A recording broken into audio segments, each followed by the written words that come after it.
Sauliaus Gojos mokykla gimė kaip tęsinys mūsų Sauliaus Gojos darželio. Mums labai svarbus yra ankstyvasis užsienio kalbų mokymasis. Mums labai svarbu yra išsaugoti, išlaikyti tą sveikatą stiprinančios mokyklos statusą.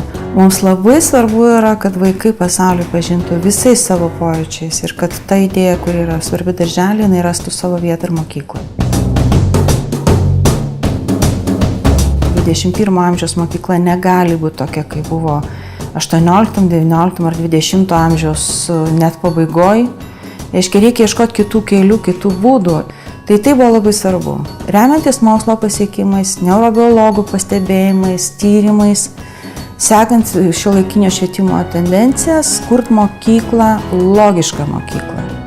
Nes mokykla neturi būti vieta, kuri kemša vaikams žinias į galvą. Žinios dabar nebėra aktualios.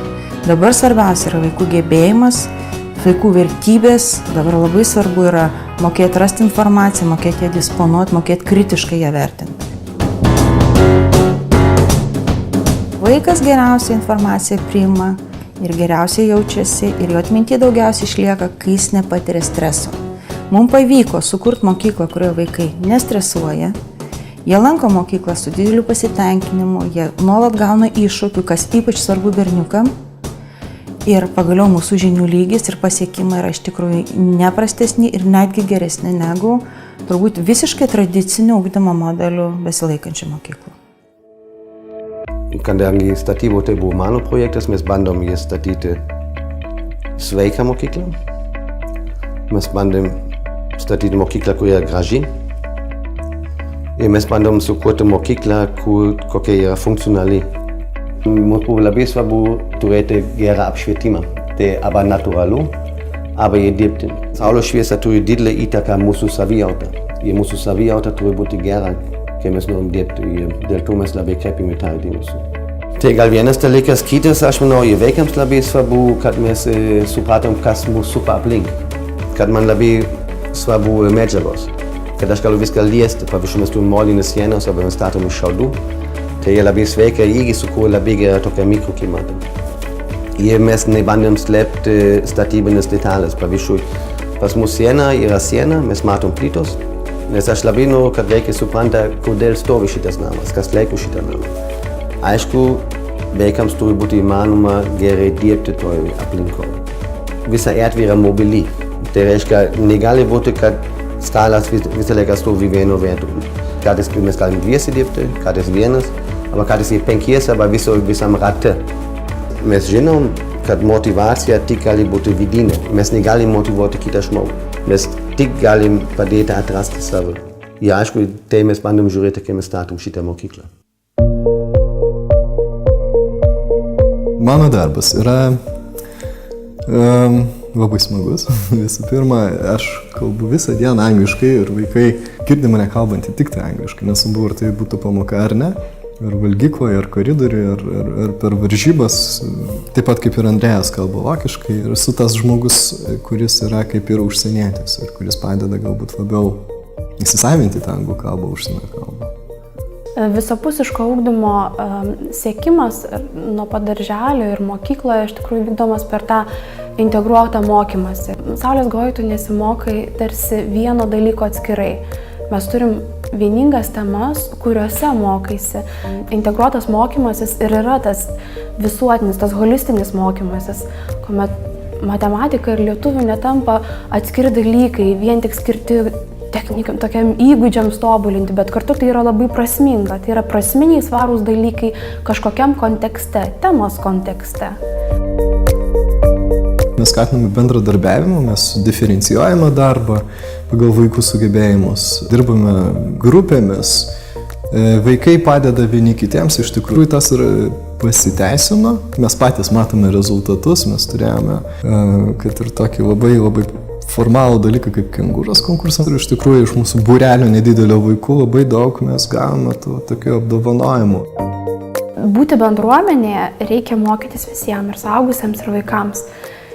Mes turim daug būdų, kaip mokytis išgirsti, matyti, pastebėti kitą šalia esantį, jam padėti, Skaitimai vienas kitam, darbai poroje, projektiniai darbai grupėse tik tai padeda sustiprinti bendradarbiavimą, būtent vaikų bendradarbiavimą.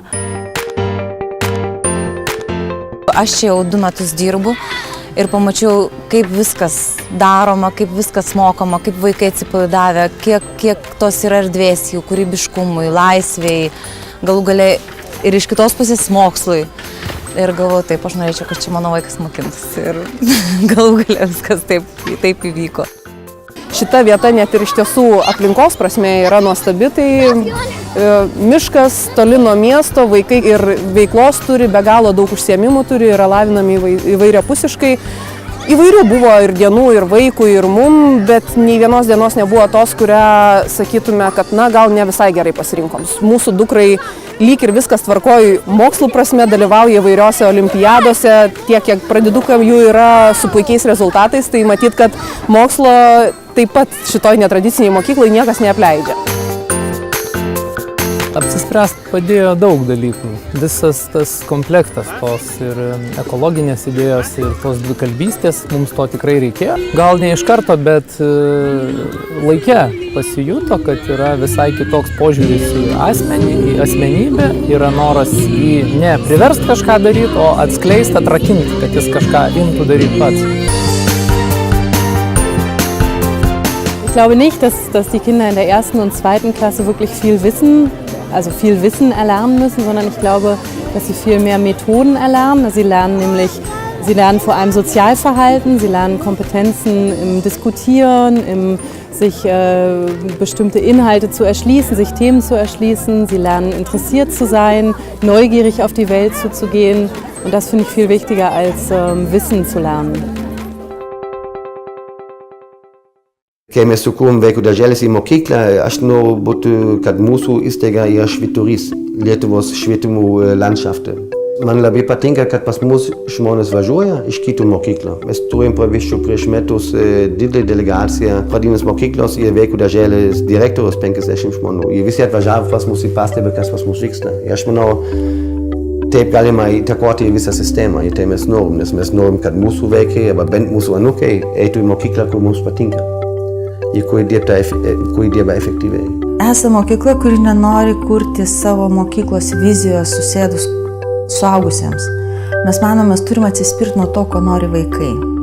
Ir aš vaikų paprašiau, kad jie parašytų arba nupieštų, kaip jie įsivaizduoja, koks Saulius Gojus turėtų būti po 5, gal po 10 metų, gal dar vėliau.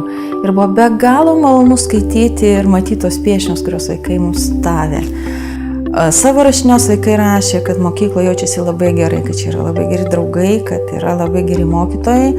O iš svajonių tai buvo turėti 4. aukštą, kad mokykla būtų mažiausiai 12 metų, kad mokykloje būtų baseinas, kino teatras ir restoranas. Dėl restorano pažadėti negalim, dėl kino teatro galbūt, dėl baseino galbūt. Ir jeigu vaikų noras, kad mokykla būtų bent 12 metų, pavyks įgyvendinti, svajosim toliau.